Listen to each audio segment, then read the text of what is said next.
Hello everyone and welcome to our educational session. This is part 3 of a 4-part series, and the topic of this 4-part series educational sessions is gamification, everywhere, every day, and of everything. My name is Paul Arsof and I'm the founder of the Decentralized Web project. We're building a decentralized communication and advertising platform, and we have a collection of NFTs and marketplace, and our NFTs are based on three-dimensional objects. But let's go back to the educational event today, and I'm going to mention more things about our project in the end of this educational session. But in part 3, we were talking about what could go wrong with gamification, and we were looking extensively at one specific case with Theodore Kaczynski, or so-called Una Bomber. But so in this part 3 educational session, so we are going to talk about red herrings and white whales, and when the red herrings become white whales. While Theodore Kaczynski wanted to demand industrial society, and he wanted to demolish the industrial society and return humanity to an agrarian life. So we were going to look at another case with the U.S. Defense Secretary at that time, Robert McNamara, who wanted the opposite, to use American industrial might to crush the agrarian society of Vietnam. McNamara was a statistician, and he believed what couldn't be measured didn't matter. He charted progress in the Vietnam War by body count, and because it was simple to measure. And it was his way of keeping score, and his focus on what could be easily measured led him to overlook what couldn't. Negative public opinion of U.S. Army, both at home and in Vietnam, which were deflating the U.S. morale while boosting enemy conscription. And in the end, the U.S. was forced to withdraw from the war despite winning the Battle of Bodies, because it had lost the battle of hearts and minds of people domestically in the U.S.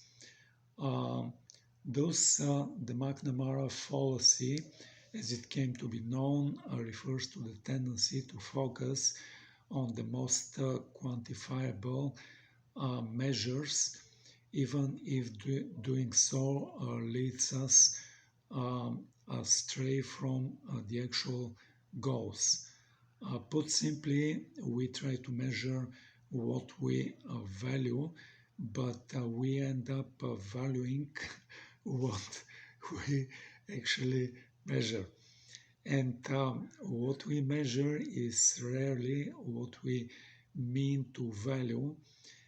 So if we come back to the psychologist called Skinner, what he showed, the goals of games, points, badges, trophies, are a secondary reinforcer that only derive their worth due to their association with something we actually desire. But these associations are often illusions. a click is not the same thing as the full palette, and points are not the same as actual progress. We're easily motivated by points and scores because they're easy to track and enjoyable to achieve. As such, scorekeeping is for many becoming the new foundation of their lives. As such, scorekeeping is for many um, like looks maxing. It is a new trend of gamify beauty, where people um, assist scores to assign scores to physical appearance, and like then use any means necessary to maximize their score. And in the online wellness space, there is a new rejuvenation Olympics, complete with a leaderboard that ranks people by their age reversal.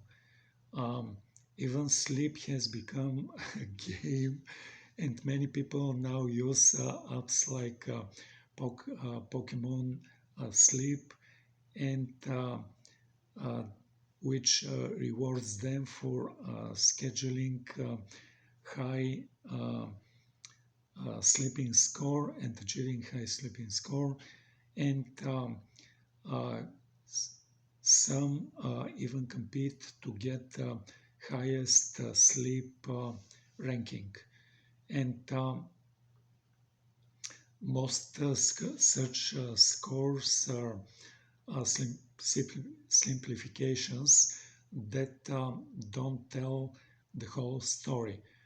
For instance, sleep trackers only measure what we can easily measure, like movements, while uh, says nothing about uh, crucial facts like time spent with rapid eye movements, deep sleep.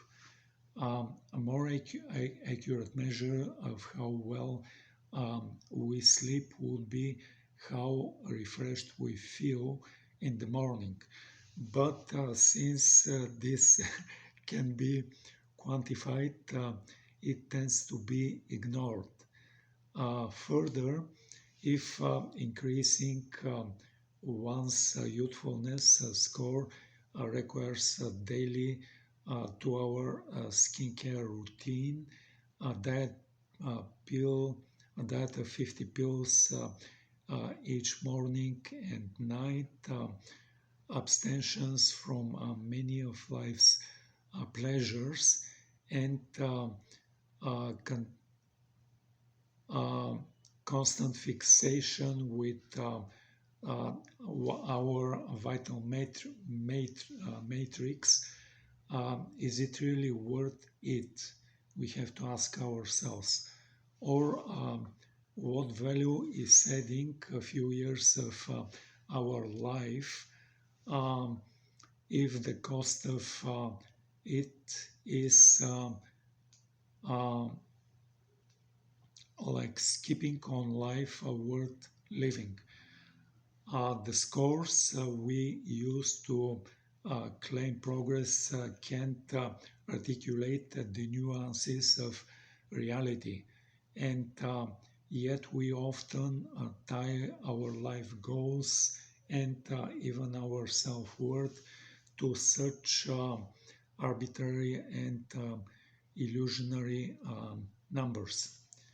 In the end, even Kaczynski, who had measured IQ of 167, was led astray but red herring goals.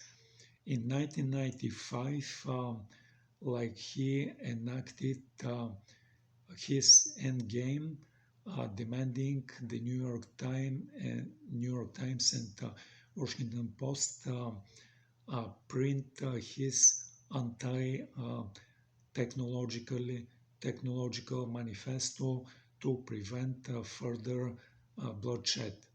All along, his goal had been to get the widest possible newspaper coverage to maximize how many people would see his manifesto.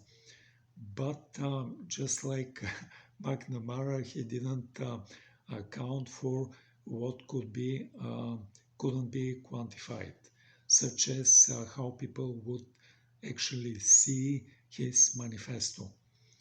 The Skinner's pigeon had learned to desire the click of the food dispenser because it had been accompanied with actual food. Um, and Kaczynski intended audience learned to hate his arguments because they had been accompanied by violence. By maximizing audience size at the expense of everything else, Kaczynski gained a massive audience unwilling to give him a fair hearing. They just hated him and hated what he was doing. Further, his manifesto contained a peculiar choice of words. Um, like, for example, eat your cake and have it, which was recognized by his brother, David Kaczynski, who altered the police and FBI, leading to actual Kaczynski's capture. And so by fixating on most obvious matrix, the size of his audience, Kaczynski lost the one thing he had been fighting for all along. He lost his freedom. Kaczynski played the wrong game and was trapped by it. Today we all face similar traps. We chase numbers and icons because they're always available, and the chase is often so immersive that it keeps us from seeing where it leads, which is often far away from what we actually want. This can lead to what the evolutionary psychologist Diana Fleischman calls counterfeit fitness, or so-called the constant momentary wins that come with playing digital games, which gives us a false sense of progress and accomplishment.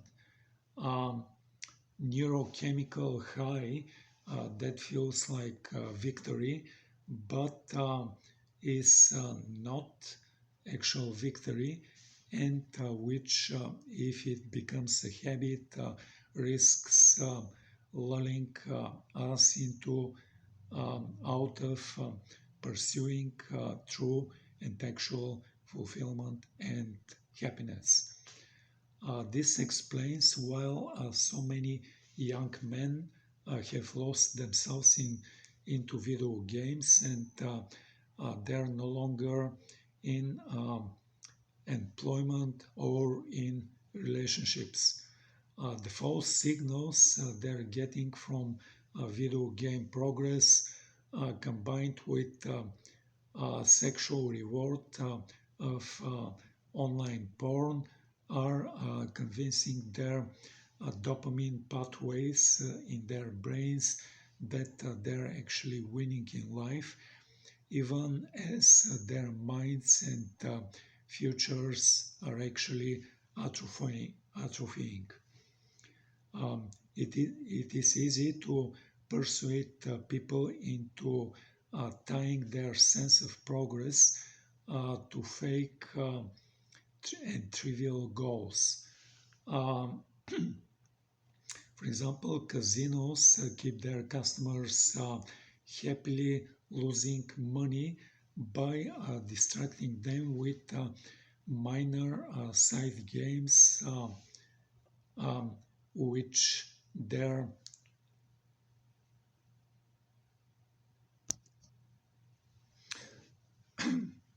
casinos keep their customers happily losing money by distracting them with minor side games, so they're very likely to win. These small victories convince them they're winning overall, if even if they lose the only games which actually matters, and like they're betting lots of their monies into these actual games. The strange quirk of human behavior can even cost lives. For example, in South Korea, a young couple became so addicted to raising a virtual baby in an actual app that they let their real baby starve to death.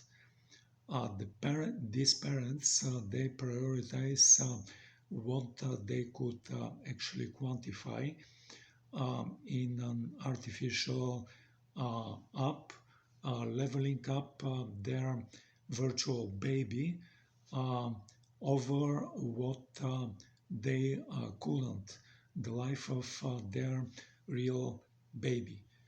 Um, what makes pathological game playing um, so dangerous is that the more harm it does, the more alluring it becomes. Um, if your baby is dead, why not raise actual virtual one? If your life of playing video games has stopped you finding a girlfriend, why not play the AI like a girlfriend game?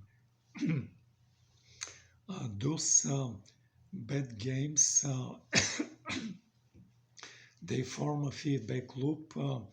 They distract us from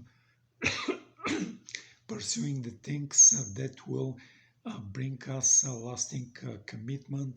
And without this lasting commitment, we become even more dependent on false um, and transient metrics like scores and leaderboards to um, imbue our lives with meaning. Um, all the things gamified world promise is the short term um, pride, purpose, meaning, control, motivation, and happiness. It threatens in the long term. Uh, it has the power to detach us from life itself, um, like rewiring our value systems so they favor the recreational over the um, real and what is achievable in real life. And so this could tie people with this game playing for the rest of their lives. So what is the actual solution to these issues that we mentioned? We end up part 3 with this question, and we're going to continue and answer this question in part 2, which is the final part of this presentation. So with this, we are ending part 3, and as I mentioned in the very beginning of this educational presentation, I'm the founder of the Decentralized Web project, and we did release recently a marketplace and collection of NFTs which are based on three-dimensional objects. With three-dimensional objects, there has to be some special 3D engine, and we did build our own 3D software engine which opens a window in a computer display, and it loads the 3D NFT, and it starts animating this 3D NFT in a way of moving it around the window in a random fashion. But in addition to opening a window, loading, and animating the 3D NFT, our 3D software engine brings multiple additional capabilities. The first capability of additional capability for our 3D NFTs is the capability of speaking. Our 3D NFTs can speak in one of three basic voices. The 3D NFTs can speak either in male voice or in a female voice or in a whisper kind of a voice. In addition to the three basic capabilities, there are three different flavors of voices, and a voice can be spoken in a normal speed manner, or it can be spoken in a fast speed manner, or it can be spoken in a slow speed manner. And if we take, for example, a male voice and it is spoken in a slow speed manner, then this voice can come as the voice of a very masculine person, or the voice of an old person.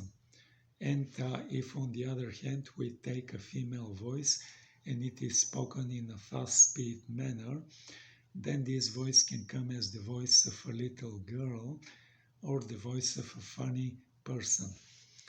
The next additional and important capability that we have for our 3D NFTs is the capability of voice recognition. For example, if we have a 3D NFT which is moving in a random fashion around a window, we can issue our very first voice command to the 3D NFT to stop moving. And the 3D NFT is going to stand still and stop moving. We can then issue the following voice commands to the 3D NFT to move left, move right, move up, move down, zoom in, zoom out, rotate.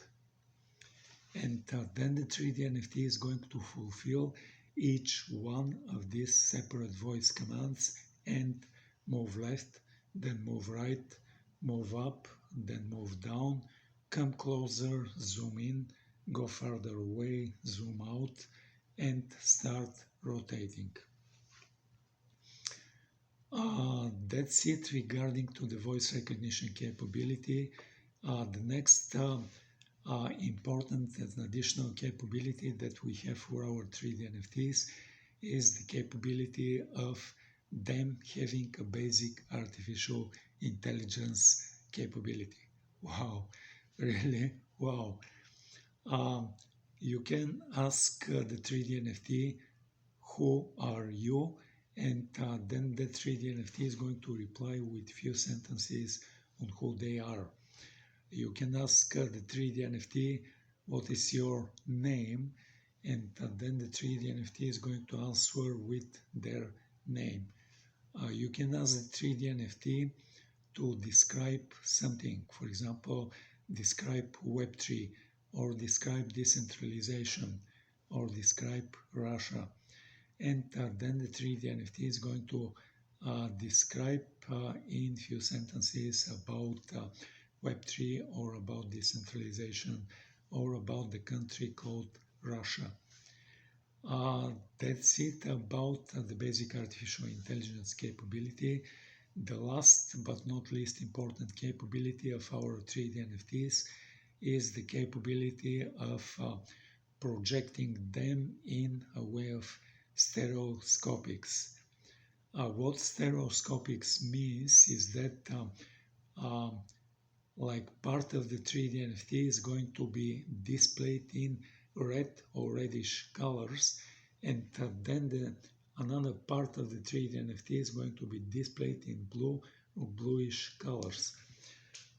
Then you can go to our 3D NFT marketplace, and probably now is the moment of me telling you the name and the URL of this 3D NFT marketplace.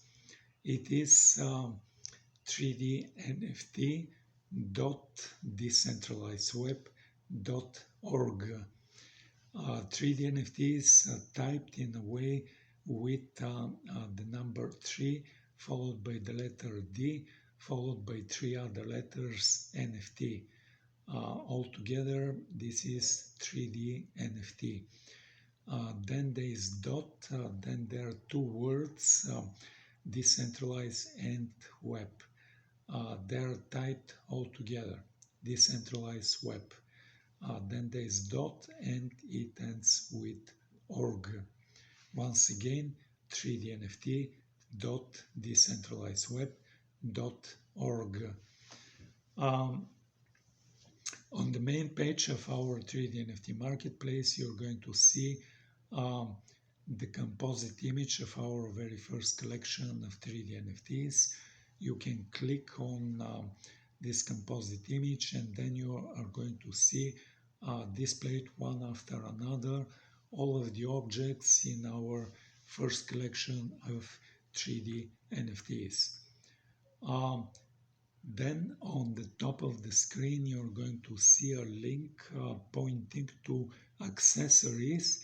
And when you click on this link, you're going to see that we are offering special glasses. And you can click and order one pair of these glasses. And when you receive these glasses, you're going to see that one lens of these glasses is red and the other lens of these glasses is blue. Then you can put these glasses on. You can request displaying of 3D NFT in a way of stereoscopics, and then you're going to see the 3D NFT as coming out of the flat two-dimensional computer screen, and you're going to see it in real 3 dimensions. So that's the last but not least important capability of our 3D NFTs and the 3D software engine. But let me tell you a little bit about our 3D NFT marketplace. In our marketplace, we have our own blockchain instance, and currently we have this blockchain instance runs Ethereum software, which is the same software which runs on Ethereum mainnet. It runs on Polygon Matic, Avalanche AVAX, and many more other blockchains. So what is the difference between, for example, Ethereum mainnet, Polygon Matic, Avalanche AVAX, Binance Smart Chain, and many other blockchains is the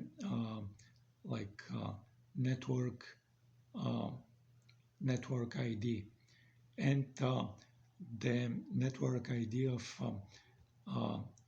Ethereum mainnet is number 1. The network ID of our blockchain instance is 124. By having our own blockchain instance, then we can deploy the smart contracts for the non-fungible tokens on our own blockchain instance, and we do not then charge you, the user, to pay gas fees for deployments of the smart contracts for the non-fungible tokens. Um, Another thing as well is like we do not charge our users for like transactions which are doing transfers of the ownership from one user to another user. In a sense, we're detaching our 3D NFTs from a popular blockchain and from a single crypto coin.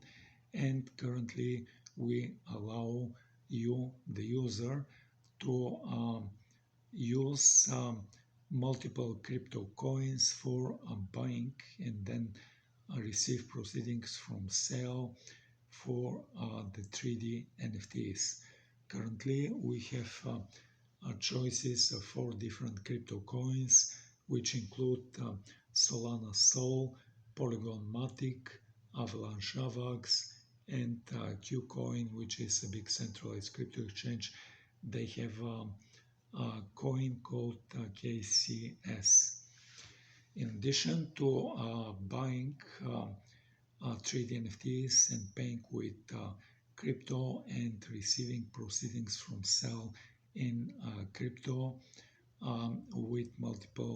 with choices of multiple crypto coins, we have a second parallel and independent way for buying and selling of 3D NFTs, and it is done directly with fiat currency. Currently, like let's say you are the user, you come to our 3D NFT marketplace, you click and choose to buy one specific 3D NFT, and you're going to be presented with a choice of like paying either with one of 4 crypto coins or paying with fiat currency. Let's say you select paying with fiat currency, then you're going to be presented with a screen where you can put your debit or credit card for payment for the purchase of the 3D NFT. Let's say you complete this purchase and what is going to happen is the payment, which is in your national fiat currency, then is going to be converted in US dollars, and it is going to be deposited in our bank account. Then we are going to follow this action with transfer of the initial ownership from our marketplace to you as the first real user of this 3D NFT. So let's say you play a little bit with this 3D NFT, and at some point you decide to put it for sale. Then you can choose the pricing for the 3D NFT and like put this 3D NFT for sale. Let's say there's a second buyer which comes to the 3D NFT marketplace. They browse through all of the 3D NFTs and they like in particular the 3D NFT which was put for sale by you as the current user of this 3D NFT. So let's say this second user decides to buy the 3D NFT and pay for this 3D NFT also with fiat currency. So what is going to happen then is there's going to be conversion from the national fiat currency of the second user to US dollars, and there's going to be a deposit in our bank account.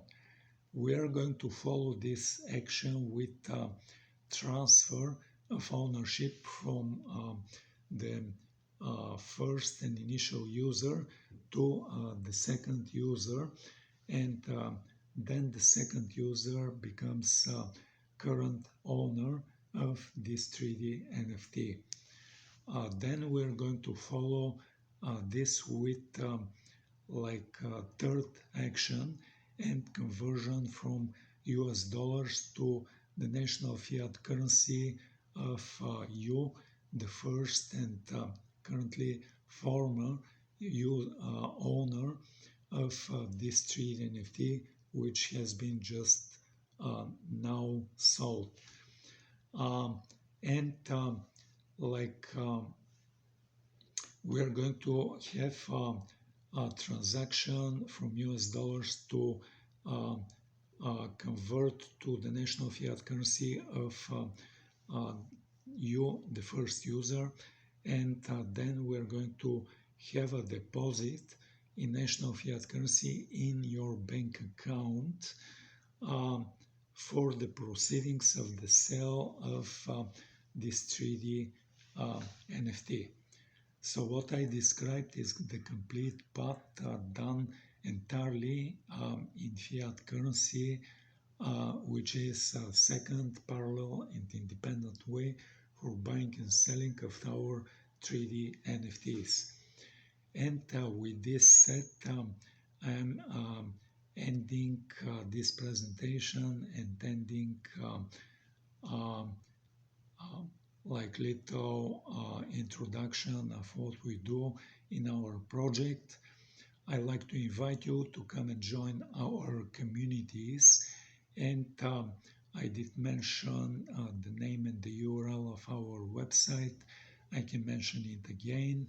It is 3dnft.decentralizedweb.org. On the bottom of every page, you can see the icons of the social networks that we are posting on. You can click on one or more, you can become a follower, or you can become a member of the group, and then you can get notified about events just like the event today. With this said, I'm ending this presentation. Thank you for listening. Thank you for viewing. Have a nice day. Have a nice evening, and goodbye.